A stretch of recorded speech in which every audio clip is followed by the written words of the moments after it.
आणि आता पाहणार आहोत टॉप 9 मोठ्या बातम्या। बीड पुन्हा एकदा हादरलं। आष्टीमध्ये जुन्या वादातून नातेवाईकांकडूनच भावांची निर्घृण हत्या, तर अंबाजोग्यामध्ये नातेवाईकांमधील वादामधून गोळीबार, 4 संशयित ताब्यात।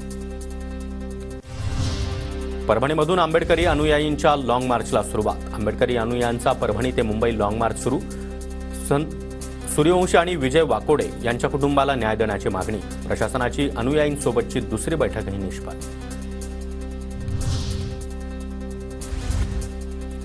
धनंजय मुंडे यांच्या कार्यकाळामध्ये कृषी साहित्य खरेदीच्या धोरण का बदललं, असा सवाल करत हायकोर्टानं राज्य सरकारकडे स्पष्टीकरण मागितलं। 2016ला सुरू झालेल्या डीबीटी योजनेमध्ये बदल का, हायकोर्टाचा सवाल।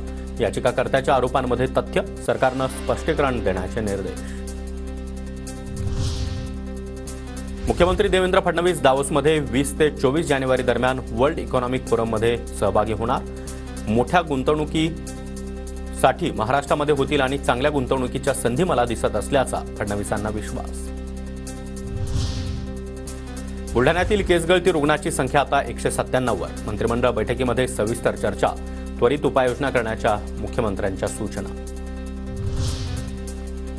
तुम्ही धर्मावर मतदान केलं याचं वाईट वाटलं, काँग्रेसच्या खासदार प्रणिती शिंदे यांनी मतदारांसमोर खंत व्यक्त केली।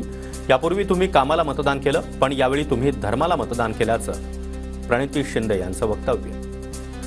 तुम्ही एवढे वर्ष तुम्ही कधी धर्म जातपात मानलं नाही, तुम्ही कामाला वोटिंग केलं। मागच्या इलेक्शनमध्ये तुम्ही धर्मावर मतदान केलं। मंत्रिपदी नियुक्ती झाल्यानं संजय शिरसाट सिडको अध्यक्षपदावरून पदमुक्त।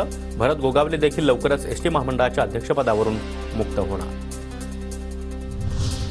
छत्रपती संभाजीनगरमध्ये आदर्श नागरी सहकारी पतसंस्था ठेवीदारांचं जिल्हाधिकारी कार्यालयासमोर आमरण उपोषण। उपोषणाच्या ठिकाणी माजी खासदार इम्तियाज जलील यांची भेट। ठेवीदारांचा मृत्यू ज्यांच्यामुळे झाला त्यांच्यावर सदोष मनुष्यवधाचा गुन्हा दाखल करण्याची मागणी।